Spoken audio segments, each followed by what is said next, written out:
Guys, I normally have like a quick. Oh my god. I normally have like a quippy thing to say at the beginning of an episode, but I just feel myself. Oh, there's not a quippy thing. Where's the quippy thing gone?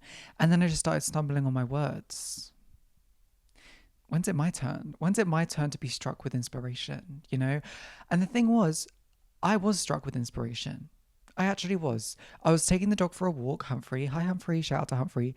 Taking Humphrey for a walk around the farm just before recording this episode. And you know how I like to read a lyric aloud? So, for example, it'd be something like, let's go tit for tat. Well, you asked for that at the end of the day. Something like that. I had a really good one that I had thought of when I was taking Humphrey for a walk. And then I came and sat on this damned sofa and I said, yeah, what's that song that I was going to sing? That I was going to speak. And I was going to have a little giggle with the kittenators about. Forgotten it completely. So now I'm sat here with a little sleek ponytail, a grey top on, a sports top. Thank you so much, because as famously, I am a sportswoman. Like, at the end of the day, it is fact that Kit Costello is a sportswoman. Like, she's always going to be down for sports. Down for sports? Is that a thing? Ooh, I wonder what the percentage is of people that play the sports and people that just watch the sport. It must be like a 20-80 split. Right. The only reason I wear this top is because it makes my boobs look good.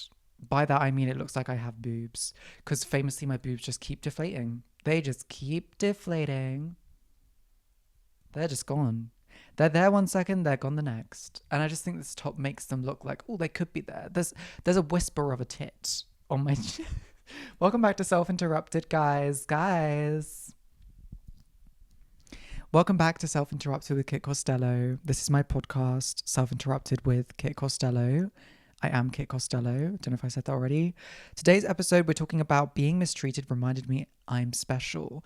And this is an episode that came to me literally last night after kind of having a little chat with myself about relationships, being single, the beauty in being single, and the desire for a relationship and what that really means to me. And the dating experiences that I've had this year that have reminded me of how special I am after I've been treated poorly, which I think is kind of interesting because I think you may believe that after being treated badly, I would sit here and be like, guys, I feel really crap about myself. But frankly, I feel great about myself. And I think that's something that I'm really interested to talk about today. So it's going to be more of like a chatty episode. I don't have any points to talk about, which is kind of hit or miss sometimes. And I think today it's going to be a damn hit because we're putting that out into the world. Thank you so much. Hold my hand. Let's breathe. Let's put that into the world together. Right. Breathing in. Breathing out. But yes, it's going to be a hit today. But first, famously, we have the catch up of the week to talk about. Because we did do some things. We got a little bit drunk. We made a couple pies. And we just felt good about ourselves. Right. So let's get into the catch up of the week.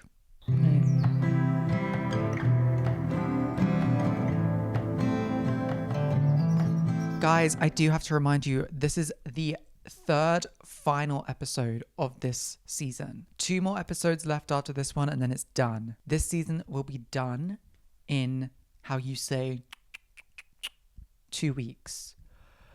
And what a sad little life, Jane. I'm kidding. What a sad time it will be when the season's finished, because I feel as though this season has really held our hand through this year. Yeah, right. And it has. How the hell have I come up with something to talk about every week? Where's my damehood? That's what I want to know. Yeah, Dame Kit Costello. Thank you so much. And I'm serious. You guys know I'm serious. The true kittenators know that I'm not joking. I'm not fooling around, okay? So to anyone at, the royal family, where's my damehood? Also, I do have to say, speaking of royal family, bit of a touchy subject, I was watching With Love Meghan today. Meghan Markle, the queen that you are. I live for you, girl. Oh, the queen? Wait. Okay, maybe that's a bit sensitive, but I genuinely mean it. I genuinely mean it. I was watching that damned show because I've implemented my social media and digital detox rule into my life today, which is the 9 to 5 rule. So this 9 to 5 rule you might have heard before on the podcast. Phone turns on at 9 a.m., nothing before, and it turns off at 5 p.m. It's 9 to 5, baby, it's a job. Okay, let's treat it like one. So anything before 9 in the morning, I'm in my little office /shed/studio and I'm watching With Love Meghan. And I'm feeling like I can honestly do anything. Like, yeah, half the stuff she does on that show, it's absolutely useless. But I'm gonna have a giggle with my girl. Like, it kind of pisses me off that all these like right wing media outlets would be like, oh, this absolute waste of a show. Do you know how many wastes of shows there are on Netflix? Like, I'm being so serious. And you want to take the piss out of Miss Meghan Markle? She's making a book from scratch. She's making a notebook from scratch, a candle, a soap bar. She's inspiring the divas to do the same thing. And you're taking the piss? That pisses me off. Because I just have a sneaking suspicion that that show's going to be cancelled. And I don't want it to be cancelled. At Meghan Markle, there will come a day that we will meet. I'm definitely going to meet her at some point. I feel it. And I just feel like we're going to get on. Like, that's my soul sister. And I'm dead serious. Like, me and Meghan Markle were like this. I'm crossing my fingers for those aren't watching. Like, that's me familiar. I'm dead serious. So, Meghan Markle, one day I will be on that show. Right. So, yeah, that's what I did this morning. I had my coffee. I did. I've started getting into hot chocolates. Guys, it's hot chocolate season. It is Kit Costello hot chocolate season. It's upon us. If you don't know my lore with hot chocolate, or but you don't want to know. You don't want to know, guys. Because, right. I have a bit of an unhealthy obsession with hot chocolate. There was a period of time where I was eating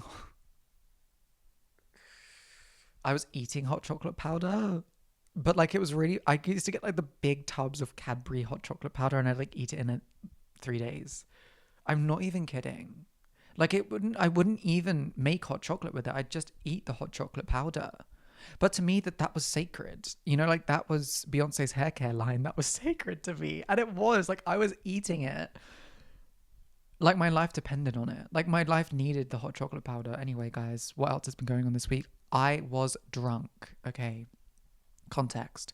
My brother has been away for a while. That queen was in Antarctica, then that queen went to Scotland. My brother is the polar opposite of me. He was doing hiking, he was doing expeditions in the heights of Scotland. Could never be me. But he came home this week and there was a little dinner that was had. It was special.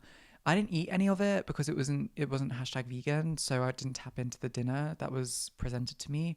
What I did tap into was the alcoholic beverages. Something was going on. It wasn't the drunkest I've been. It was the most ill I've been from drinking. I wasn't actually sick, but there was the flirting of my body about to projectile vomit, and I was like, ooh, where did this come from? Because I've drunk 4 Guinnesses in a night and half a bottle of wine. And I've been like, oh, tipsy coated. I had 6 glasses of Prosecco, which again isn't good. It's not good. 6 glasses of Prosecco. Actually, gosh, shut up. It's Prosecco, okay? Let me drink my damn fantasy. I had 6 glasses of Prosecco. I had a beer, and then I had a couple sips of whiskey. Disgusting. And guys, I was in bed 10:30 at night, rocking back and forth, trying not to be sick. I do want to preface, the Guinness I was talking about, that was on a different day. Okay, so what I had on the day that my brother came to town, baby, that was just 6 glasses of Prosecco. That was a beer and a couple sips of whiskey, which isn't that awful. It's not that awful. Like, I can tolerate that. I don't know why I was almost, yeah. But then it got to a point where I was like, I was definitely drunk. I was doing that thing, you know, when you're drunk and you close your eyes and it feels as though you're falling over when you're sitting down. There was something going on. I don't know what was happening. I don't know if the drink was out of date. Something felt sinister. The devil was at hand with that drunkenness, I'm going to be honest. But then I think it turned into like anxiety induced drunkenness and like anxiety induced nausea rather than like drunk nausea. And then I did wake up with a hangover and it wasn't very nice. It wasn't nice. First hangover, really. Right. I had a Lucozade though, so it was all good. Right. Rocking back and forth in bed, just looking at my notes. Hung over, yes I was. And I did watch my sister, of course, Meghan Markle, to get over that. Up next on the notes is I'm craving to escape. Right. I'm actually more than anything craving to move out. Famously, the goal is that like by the next season of the podcast, I will have moved out. I don't know if that's a possibility, but like we're riding for that storyline here at Self Interrupted. We really truly are, because I've got to get off this damned farm. And the farm is great. The farm is honestly beautiful at the moment because it's turning into autumn. Hashtag fall coded. No, it is. It is. So all the trees on the horizon are like all different colors now. It's gorgeous. It's giving Season of the Sticks, Olivia Rodrigo cover of Noah Khan. Because I love Vermont. But baby, listen, it's the Season of the Sticks right now. It's not really my give, but it's mine, right? But I'm craving to escape. I'm thinking maybe like a Paris vibe. Honestly, anywhere. Like, I'm thinking the Cotswolds as well, which is like, I don't know where it is. It's more like north of where I am. I need to kind of like touch grass on like an extreme level. Touch grass in a way that I haven't. I do live on a farm, but like, I want to touch grass when no one's watching me. Guys, living on a farm is all fun and games until you realize that like everyone's watching. I tried to go on a walk the other day. Oh, hi walk, how are you doing? I tried to like go for a little walk, touch some grass, etc. I then realized like, oh, my dad can see me. Not great, because now my dad's asking, where are you walking to without the dog?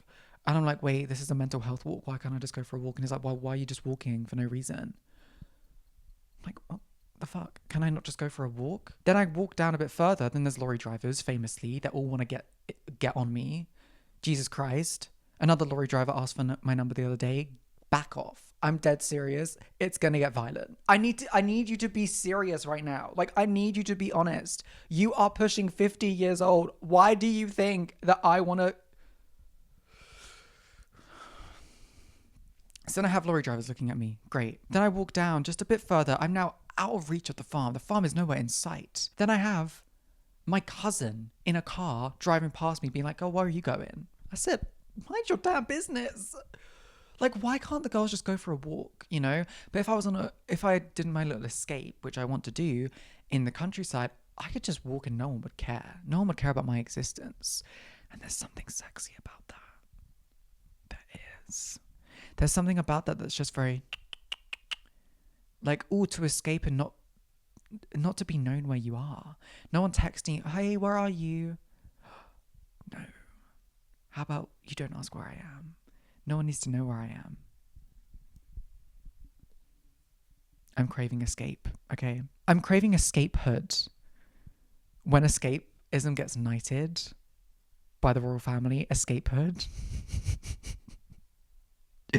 All cancelled trains. Ooh, cancelled trains. So I was going to go and see my friend Keen and his boyfriend Max at their new apartment. Gay. Hi, gay. And I was really excited. I had just bought some green and black chocolates, which, if you don't know, are very expensive chocolates. But I thought, for the gays in their new flat, let's splurge. So there I was, spending £11, club card price, thank you very much, on some green and black chocolates. Yep.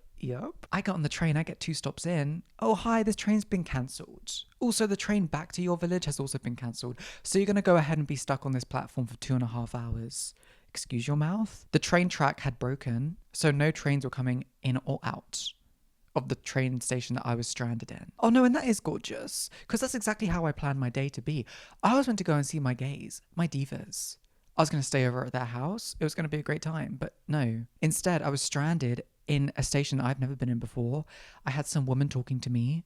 Great, love it. Love it when a stranger tries to strike up a conversation for 2.5 hours. Love. Ooh, maybe I'm just a bit antisocial.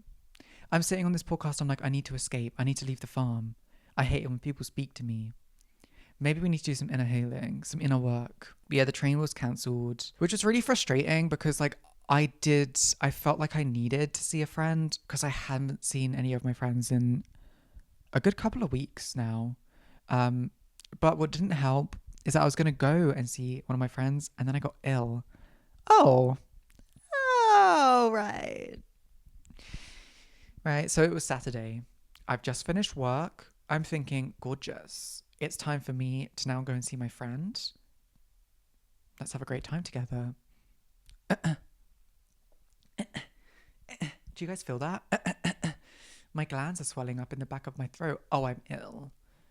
Oh, we can ride it out. Couple hours, see how we're feeling. Couple hours, I'm in my bed. I'm tucked up. Nose is running. Sinuses are inflated. It's time to do the text. Hey girl, don't think I'm going to be able to make it tonight. I feel like I'm literally going to die. Classic. We had to reschedule. Just so frustrating, so annoying. Not what was planned for the Saturday night. So I then said to myself, it's time to go to Tesco. It's time to get the cheesy beans, the cheesy mash. That's my medicine. I know what you're thinking, Kit. You have the flu. What are you doing? Are you doing ibuprofen, Paracet? No, bitch. We are going straight for the cheese, straight for the mash, straight for the beans, straight for the cheese. No, the meat alternative. Thank you very much.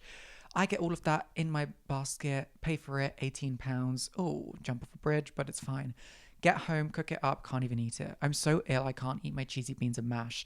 That's how you know you should have called the police. My parents should have known. They should have said, oh, this bitch, if she can't eat her cheesy beans and mash, we need to get the police involved. This is a case for the FBI. So there I was in my bed, ruminating over the fact that I could have been with my friends this entire week, but everything's just pissing me off. Trains are cancelled. I have the flu. I'm now in bed. I can't even eat my cheesy beans and mash.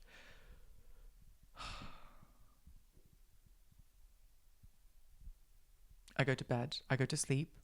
I wake up in the morning. It's Sunday. Now, I don't want you to judge me for the next thing I'm about to say. Okay? I was feeling unwell. And I just think that is part of the course that I have to have Lucozade. Yes, it was 7 a.m. I had 900 mils of Lucozade in the morning. Right. Did it make me feel better? Yes, it did. It sure as hell did. So I don't want any of the judgment kittenators because you're about to piss me off. Actually, no, the kittenators, I know you're not judging. It's the people that don't understand. Lucozade has been part of the KCCU for a very long time.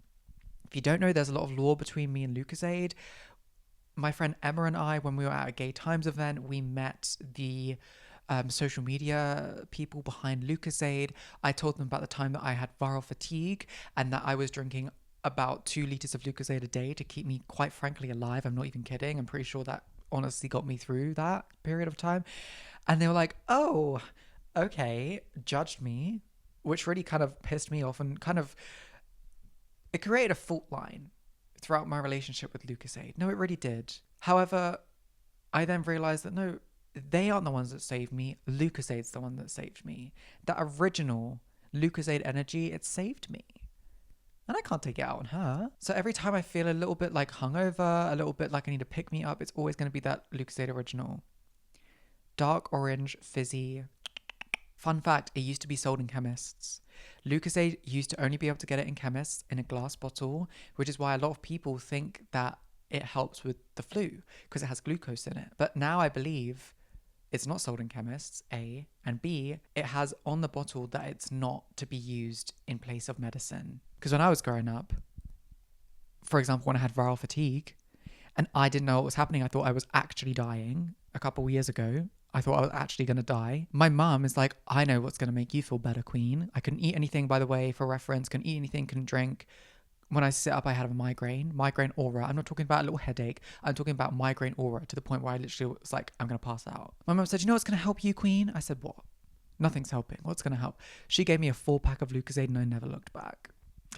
I am not joking. That 4-pack of Lucozade saved my life. It got to the point where I would smell Lucozade and I'd be like, I feel better. So that's why me and Lucozade have such a tight relationship. That's my queen. Yeah, right. Cheesy beans and mash, I couldn't eat. I was saying, I woke up on the Sunday morning, I drank the Lucozade. I then was like, you know what I need more than anything right now? Pie, mash, and stuffing. So I made myself a pie. I sure did. I sure as hell did. I made myself the most gorgeous pie. And if anyone lives near me in London, do let me know. I'd love to make the pie for you. You see how I'm on this podcast? I'm really trying. I'm like, let's go out for a roast dinner. Let me make you a pie. I'm dead serious as well. Like, I will make you this pie. I made the pie. It was lovely. It was a vegetable, somewhat of a shepherd's pie vibe, but obviously vegetarian, but with short crust pastry on top. Red wine. It had cream, so it wasn't a shepherd's pie at all, but it had like veggies. What else did it have in it? Broccoli, parsnips, roasted veggies that I then put into this mixture, lentils. It was very good. And I had the whole damn thing. It was a big fat pie. I ate the whole thing and I had no regrets, no remorse at all. That pie was in my stomach by the end of the day and I was feeling good about it. Right. Yes, baked pie on a Sunday listening to Olivia Dean. Under that it says mothered in all caps. And it's true. Hot chocolate season, we've talked about that. I went on a walk. Oh yeah, that was my walk. Okay, that was my walk. Right. So famously I did go on a walk everyone was looking at me, but I was listening to C Rose, who I always thought was called Sorrows. C Rose, hi C Rose. C Rose music saves me. It really does. I was in the woods on the farm listening to C Rose. My favorite C Rose song being End of the World. We Used to Be Friends. Keep the Rain. I'm going to see Ethel Cain this week. Right. If any of you see me at Ethel Cain, please say hi. And finally, this season is almost done, which I've already mentioned. After this episode, there's only 2 episodes left. Yeah, what am I going to do on my break? This break's going to be a lot longer, and I do want to start saying that now before, in a few months' time, I'm getting DMs, Kit, where's the podcast? I'm telling you right now, this break's going to be probably a lot longer than breaks that we've been used to for the podcast. I just really want to come back with something to talk about. Like, I do feel like this season I've talked about quite a lot. I went back on this season the other day, and the first episode back, first of all, I think was in literally like April, which is insane. But the first episode back, it was like, oh my God, I went on a date for the first time. And I remember the person I went on a date with. And I'm like, that feels like years ago. Like, genuinely, I feel like a completely different person since recording that episode. So this season really feels like it's been going on forever, almost a little bit too long.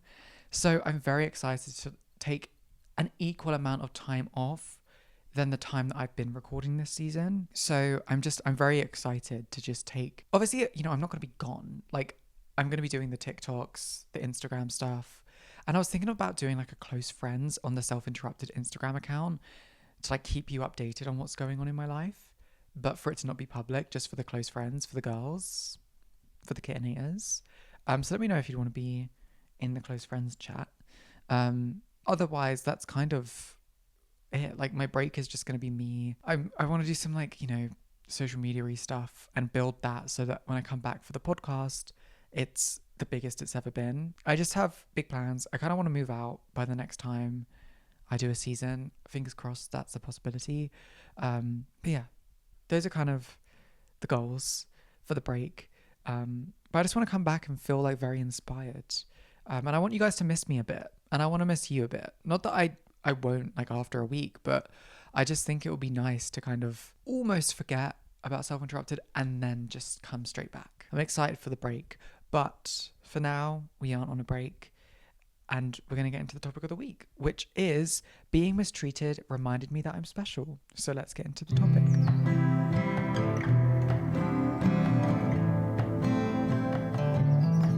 First of all, before we start this topic, to any of the people watching the video episode, I do want to let you know, yes, I'm aware I have sweat patches underneath my arms. Of course I am. Why would you think that I'd be embarrassed of that? That seems like something that you're projecting. Second of all, yes, I have a sleek ponytail. There are some bits flying away. Because something about me is that, like, it's just natural. Like, it's just natural of the girls to, like, have a... Can women not be perfect for once? Whoa. Like, I just think it's funny that you have all these idealized expectations of what I should be. God forbid I have a sweat patch. God forbid I have a couple flyaways. I don't think it makes me a villain, guys. But what would make me a villain is not realizing how special I am. Exactly. So this episode, let's talk about it. I was going to do a different episode this week. Up until less than 24 hours ago, I was going to do a different episode. However, I was sitting in bed yesterday and I said, I just have to have a chat with the kittenators about being special. And by a chat with the kittenators, I mean no points, no scripts, just talking, which I do love to do because that really just means it comes from, how you say the H-E-A-R-T, heart, right? I was in bed yesterday and, okay, this episode's going to be a lot about like dating, my dating experience and things that have been going on recently. So talking about the recent ghosting experience that I've had, diving into that, diving into the people that I have dated previously this year, and diving into just raising my standards and understanding that there is not a surplus of people to date or people to be friends with or opportunities. So first off, last night I was in bed and I was like, I'm special. I need to talk about it with the kittenators. Why was this thought sprung upon me? Because I was dwelling on the person that had ghosted me. Right, let's start there.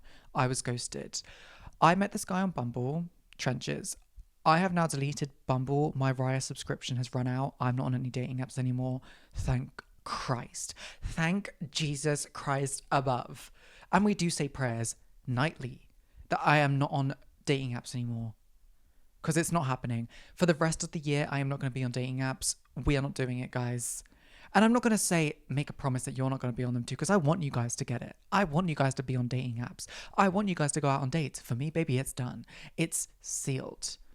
Dates from dating apps, oh, you're in the trenches, and I'll tell you why, because of this person. So there I was on Bumble. I matched with this guy. He's gorgeous, he's sexy, he is soft boy aesthetic down.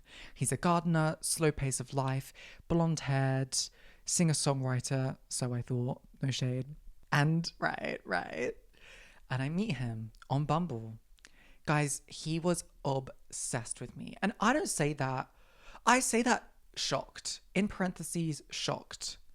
You know how on like YouTube titles it'd be like craziest year of my life, in parentheses, emotional. Me, when a guy on Bumble actually shows that he is attracted to me, he's attracted to me, in parentheses, I cry, in parentheses, tears, in parentheses, emotional, in parentheses, in disbelief. So we get to chatting on Bumble, and it's pretty clear that this guy isn't chalant. No, he is chalant. He is not nonchalant. Like, he is very outwardly like, I'm so attracted to you. You're perfect. You're beautiful. You look like Linda Evangelista. You look like a model. Did you stone those tights? Oh, Valentina, your smile is beautiful. She could walk out there in a fucking diaper and the judges would say, Valentina, your smile is beautiful. Like, what the fuck? Aja, you are loved. But, so I matched with this guy. We get on really, really well. We have a lot of the same niche interests. Niche interests being like gaming, some of the same music. He's a songwriter, I'm a songwriter. Like, we're really, really getting on. We move the conversation over to iMessenger, which is kind of trench coded.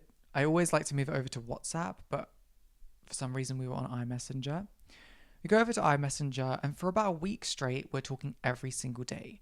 Voice notes, texts, etc.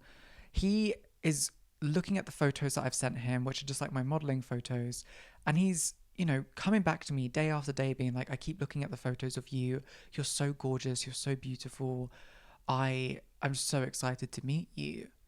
Eventually we start planning a date. I'm really excited at this prospect because I'm literally thinking like, this is it. I almost have given up on the idea of dating on dating apps, and I've just found this literal diamond in the rough. So we plan a date. Actually, wait, let me just real quick. I plan a date. This man, first red flag. Hi guys, red flag alert. This man is like, we should brainstorm a date. In brackets, you brainstorm. Which is crazy. But guys, I was under the spell. I was under spells, people. I genuinely was. And I was like, yeah, of course, let's plan a date. So I plan a date, which is a gorgeous little date. It's like, we're going to start off in Hampstead Heath. We'll go on a walk, we'll get coffee, and then we'll go to the pub. And then he said something that really pissed me off. And it has nothing to do with the story, but like the way he phrased it really pissed me off. He was like, I didn't really see you as someone that goes to a pub, but maybe I'm painting you with my own brushes. I was like, ugh. And it wasn't even the sense that he didn't think that I go to the pub, but it was just like, maybe I'm painting you with my own brushes. I was like, bitch, don't try and be poetic. First of all, I have literally planned this whole entire date. You haven't even said thank you. You haven't said that, that sounds perfect. You've said, I didn't know you'd be going to a pub. Maybe I painted you with my own brushes. It just seemed really demeaning. It was like, I wouldn't go to a pub, but I guess if you want to, let's go to a pub. Anyway, I was under spells, famously. So I was like, okay, well, we don't have to go to a pub. We can just go on a coffee and a walk, which to some is pretty controversial. But to me, I do love a walk and I love a coffee. Easy. Let's just do it. So he started soft launching this idea that it was too much of a hassle for him to get to Hampstead Heath, which was kind of annoying to me because I was like, I'm doing the same journey as you, but you're the one that's complaining about it. So it ended up with me just going to his house, which was a journey. In fact, almost 2 hours for me to get to this man's house. I know. You guys are listening and you're like, you're a clown. Why would you even... Let me finish this story, okay? Because it all wraps up in a nice, neat bow about respecting yourself. The day comes. I come to this man's house. For a second, I thought that I was being catfished and there was going to be a Netflix documentary about me and that I was going to be murdered. Going to be honest, because we were on the outskirts of East London. I am not talking Hackney. I am talking the outskirts. Okay? So I'm now in the outskirts of East London. I'm at this man's house, his dead nan's house that he inherited. Don't even get me started. I'm at his house, and one thing leads to another. We're on his sofa, we're making out, okay?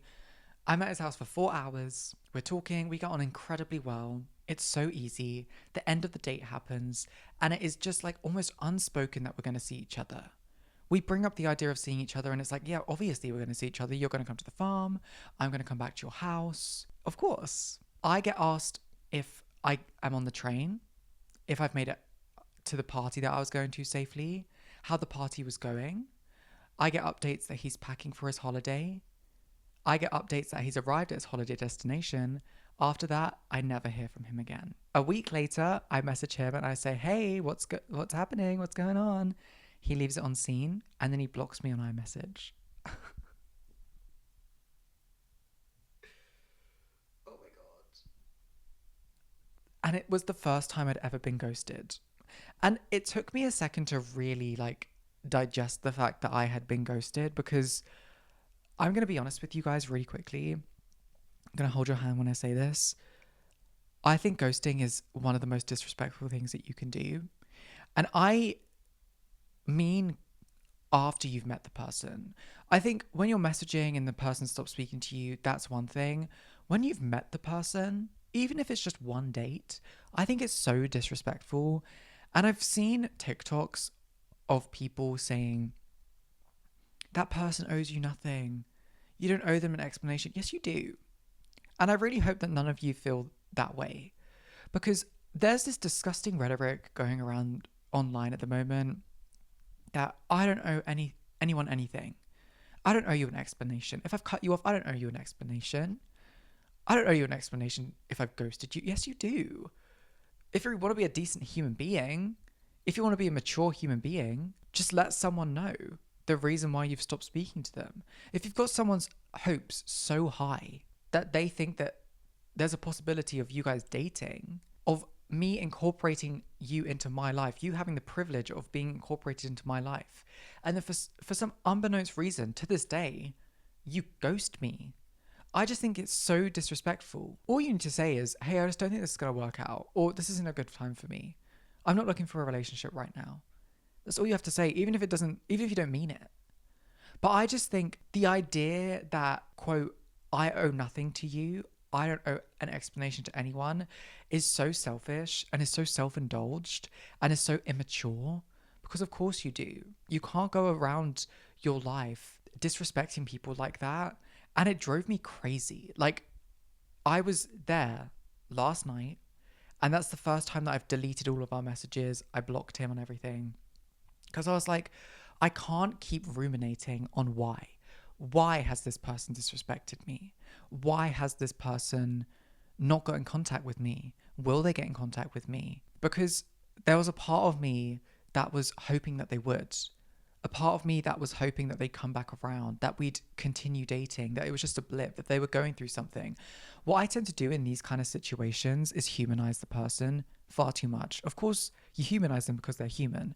But when they disrespect you and dehumanize you, not that I think it's fair to do the same to them, but I think I give someone a platform that they don't deserve a lot of the time. When someone has done something like ghosting, my initial response shouldn't be, are they okay?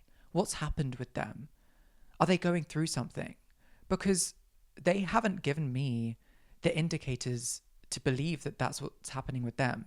All they've given me is that they have just stopped speaking to me. And that's utterly disrespectful. In my head, I just want to make sense of it. So I will place stories onto people that weren't there to begin with, and I'll hold out hope for them just in case they want to come back around.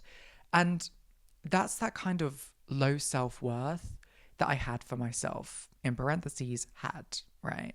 Because I didn't think that I deserved any better. I didn't think that I deserved any better than a guy that ghosted me. Because, we had fun on our date.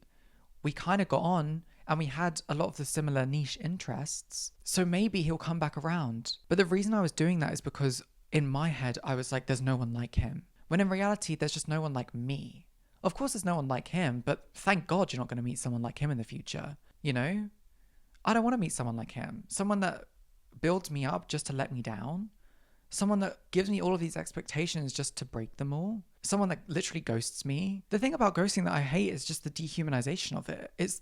That's it. You know, it's like, you don't even deserve my time. You don't deserve an explanation from me. And then I start to villainize them in my mind, which in a weird way, when I villainize someone, it allows them to stand over me in a way. It creates this idea of them that's bigger than me. Like, they're bigger than me, they're stronger than me, they're better than me. They've been able to hold this place in my head that makes them the villain. They hold power over me. When in reality, they are so small in comparison to me because they couldn't even muster up the courage to say how they feel. Ooh, gag. If someone ghosts you, you don't get on your damn hands and knees hoping that they'll come back because there's no one like them. You thank God that there's no one like them. You thank God that you're never going to have to meet someone like them again. You thank God that they are out of your life. You thank God that you are feeling the way that you're feeling because you know that you would never do that to that person. You thank God that you're the only one of you because that's what makes you special. And that's what I kind of came to last night. And I want to, timeline-wise for you, this man ghosted me when he was on holiday. And I didn't realize it. I thought that he was just on holiday. Mind you, the holiday was like a couple days after our date. This was like a couple of weeks ago now, a few weeks ago. And I properly realized he had ghosted me 10 days after he probably had. Because I knew at that point that he got back from holiday and that there was no excuse. And that he was just ghosting me. And it's taken me even about a week or two after that to really allow it to soak in that, like, he's not coming back. And that I actually don't want him to come back. And that is growth for me. And that is me understanding the worth that I have for myself. I've done episodes on this podcast about my worth and understanding my worth, and that understanding your worth does open your world. But it's easy to slip back into not understanding your worth, especially when it comes to men or the people that you're dating.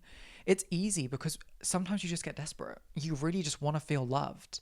You want to share experiences that you have in your life with the person that you think will benefit from them, or that you'll benefit from them experiencing your experiences. But something that I've talked about in this podcast before is that the people that aren't experiencing the things that you want them to didn't deserve to experience those things. I was talking to myself the other day, like I tend to do. I love to have a little conversation with myself. And I really sat myself down and I said, why do you want a relationship?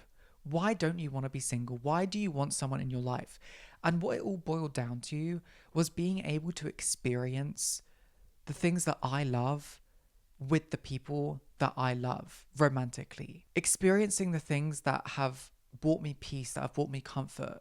And those things for me are the farm that I live on, and it's a cinema that I really, really love. It's a village that I really love.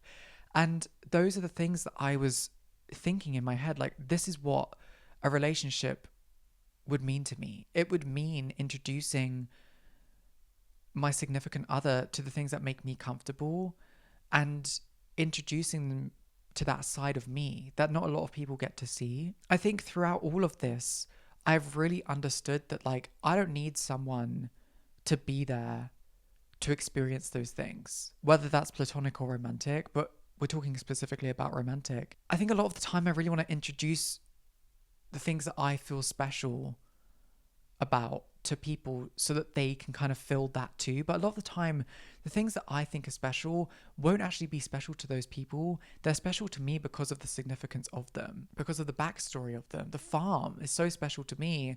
It wouldn't be special in the way that it's special to me to the person that I'm introducing it to, you know? So I'm holding these like high standards of what me introducing something that I love to someone would mean to them. It's like, that actually won't mean as much as it does to you than it does to them. And it's something that I've really got to remind myself, because the things that I feel that are special to me for a reason. And sometimes you've just got to share those things with yourself over and over again because they're special to you. You can't always share the things that are special to you with the people that you want to, because honestly, sometimes they ruin it. I don't know, like maybe that's kind of going off of the topic a bit, but like I think about the times that I was going to invite even this guy that ghosted me to the farm. I don't want to walk around the farm thinking, oh, this is where I took the guy that ghosted me. No, that's what I mean. Like to him, I don't know what he wanted out of that relationship. I don't know if he just wanted to have sex with me. I don't know if he just wanted to like have a quick fling. I don't know. I know damn sure that I'm happy he didn't come to the farm. Because if he did come to the farm, I'd be driving through the farm thinking, that's where I took him. And I'd be thinking, it didn't mean much to him that I brought him here, that I introduced him to this thing that's really special and sacred to me, because all he wanted was something that was completely out of my sight. It was an ulterior motive, whether that is sex or whether that is like a kiss. I don't know what their ulterior motive is, because that's not even what I'm thinking. And again, that's what makes me special. That's what makes us special, because I know that my listeners, a lot of you guys are like, you just want to love. You're just lovers. But the thing is, a lot of people out there aren't that. And what I mean by being mistreated has made me understand how special I am. That's part of it. It's made me realize how pure, not how pure I am. I don't mean it in that sense. What I mean is that like, I'm seeking something that is pure. I'm not seeking something that's kind of like infiltrated with like ulterior motives, whether that's like sex or like money or like fame or something. It's not about that. Like a lot of the things that I pursue in my life is because I want to do it. It's because I see something of value in it. Whether that's relationships, the podcast, my friendships, I see something for us to both gain. But that person that treated me badly, that ghosted me, he wasn't thinking that way. He wasn't thinking of me as someone that he wasn't thinking of himself even as someone that can bring anything to my life. He was just thinking of what I could bring to his, whether that was just making out on his sofa for 4 hours. Like, if that's all you wanted, you can just say that. I would have come anyway. Excuse your mouth? Of course I would have. I would have happily, if he was just like, this is just a one-time thing, you're going to make out with me and then you're going to leave, I would have been like, by all means, let's do it. But he set up this lie that I fell into, this trap that I fell into. And again, someone mistreating you, it just builds the character, obviously to an extent. I do want to emphasize that, to an extent. It builds the character of you that you won't be mistreated in that way again. Or at least you will find the signs that stick out to you. There may be people in the future that go about it differently, but by the way that this person treated me to then ghost me, I now know that someone may be being completely and utterly obsessed with me. I now know that I'm going to be a little bit skeptical about that, which I think in some way is quite sad. I wish that had kind of worked out a bit more, because I wanted to believe that he meant it. I don't think he did. I don't think he meant a lot of the stuff that he said, because I just think that he wanted something quick from me. But again, it makes me realize how special I am, because I've come out of that situation still wanting love. I've come out of that situation still believing in other people that have something that they think that they can offer me. And that's what makes me special. I've just realized that me and you, have something that's so unique to us, which is just like, we kind of hold this je ne sais quoi. And I know you do, because I basically know everyone that listens to this podcast. And that cannot be undermined. And I really mean that. And I want that to soak into your damn brain. There is something so special, so unique about you, that if someone can't see that, I'm talking specifically romantically here, if someone can't see that, that's really their loss. And it's something that I'm really understanding now, is that I am a star, that you're a star, and it's time we treat ourselves like that. And it's time that we allow ourselves to overcome the perception that people have of us, and overcome the want of desire. I want to be desired. Of course I want to be desired. I wanted to be desired by that guy, but it just fell through. It didn't mean anything. So what did that really amount to in the end? Do you know what I mean? Like, what did I gain from that? Not much. So what I mean by being treated in a bad way made me feel special is that it just kind of reminded me that the validation that I get from others doesn't necessarily mean as much as the validation that I get from myself. Because all of that validation that guy gave me, that ghosted me, that guy, it meant nothing. I look at that now and I'm like, oh, he just wanted to have sex with me. So him saying that he'd handstand over hot coals for me, that he'd look at my photos every day, and that it felt like the first time he was looking at them, and that he was so excited to come to the farm. I can now look at that and understand that actually that doesn't mean anything, but what I tell myself means something. When I tell myself that I'm so proud of this podcast, that I have something unique going on here that a lot of people don't have. It's unique to me. I'm very proud of the stuff that I put out in the world. I'm very clear on what I know is right from wrong. I'm just very proud of that. And I really think that's something that I need to do more is validate my validation. That might sound a bit redundant, but I mean it. Because I tell myself that I love my podcast and that I'm proud of my podcast, but only recently I've been able to come to an understanding that like that means something. I don't have to wait for someone else's validation, whether that's platonic or romantic, specifically romantic. Because a lot of the time at the beginning stages of dating, people are just wanting to like compliment you and impress you and think that they understand you. I'm so complex, bitch. You don't get to understand me just yet. And I think the reason why I was so infatuated with this guy is because he reminded me of a younger version of myself, a more immature version of myself, someone that really loved the video games that I loved, someone that like understood the references that maybe I understood when I was like 13. Like he understood a version of myself when I was younger. And there was comfort in that for me. And coming out of that, now it's like, oh, he's treating me immaturely because he is immature. Mind you, he was the same age as me. And he hasn't matured. It's special to understand that. And I look back at the people that I was dating before him as well. And I just think like, damn, ooh, I am like a once in a lifetime give. And so are you. And I want you to know, whenever I'm kind of gassing myself up on this podcast, I want you to take it in that I'm also gassing you up. Like me and you, bitch, we're the same. Because no plain Jane is listening to Self-Interrupted, okay? Like we are so special. We are like that person that people will think about. When they walk past you, they're going to think about you. You know, Lady Gaga always said like, we're famous, not because we're known, but because people want to know us. That's something that inspires me. There's something that I'm wrapping my head around now, that I am the prize. In all aspects of my life, not just romance, in aspects of work, in aspects of friendship, in aspects of romance. Like I am the prize. I'm someone that people should be so lucky that they know. And I think there's so many reasons why we feel as though we shouldn't feel like the prize, whether that's literally just feeling as though we need to kind of dumb ourselves down a bit and not be so cocky and not be so confident, but also because people in our past have made us feel as though we don't deserve to feel as though we are a prize, whether that's someone ghosting you, making us feel like we should be worthless, that's how we should be treated. No, that person's probably going to think about us for a very long time. Damn, I fumbled. Damn, I should have. And I'm not saying, you know, to validate your experience based on someone thinking about you, but what I'm saying is that, like, you shouldn't base yourself off of the wrongs that people do to you. And that shouldn't make you feel as though you're less than because they've treated you badly. How I'm framing it now is that, like, I've always, specifically in modeling, I've always framed, if I've been declined by an agency or something, I've always framed it as like, oh, they're gonna regret that. I don't know why I've always had that. I've always had it in my head that, like, oh, they're gonna regret it when I'm on the cover of this magazine or I'm walking this runway and they're thinking, damn, I could have done so much better. Now I'm starting to think that about the people that I've dated. And are they thinking that? Probably not. But it makes me feel better. Damn.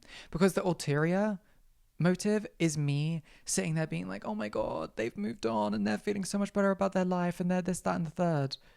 When it's like, they, probably aren't even thinking about you. But if they are, allow yourself to think that they fumbled a star because that's what you are. Anyway, that's what I think. Basically, what I'm saying is that, like, I was mistreated, but it's made me feel so special and it's reminded me that I'm special because I am. You know, it's reminded me that just because someone treats you badly, it has no reflection of who you are. It has every reflection of who they are and how they almost expect people to treat them. To me, it's so foreign to be ghosted. It's so weird. Maybe to them it's normal. And that's why they did it. That's why they ghosted me, because it's normal to them. Maybe they've been ghosted before. But again, I don't even want to give them the courtesy of a sob story because, bitch, they don't deserve it. They don't deserve a sob story at all. I deserve to move on. And for me, moving on looks like I'm a winner. And I want you to come away from this episode knowing the winner that you are. Because there are so many points in our life through social media, through job opportunities that maybe don't go according to plan, friendships that don't go according to plan, romances that don't go according to plan, that will make you feel as though you're less than. But I want you to know that you're not. You're so special. And it sounds so cringy, but when it clicks, it clicks. And last night it really clicked for me. I was like, oh my God, I'm special. Oh my God, there's only one of me. And yes, there's one of everyone. But like I said at the beginning of this episode, thank God there's only one of that person that goes to me, because I don't have to encounter him again. Gag, right? Right. But that's this week's episode and this week's topic. I hope you've enjoyed. Let's get on to the recommendation of the week, and I'm dead serious.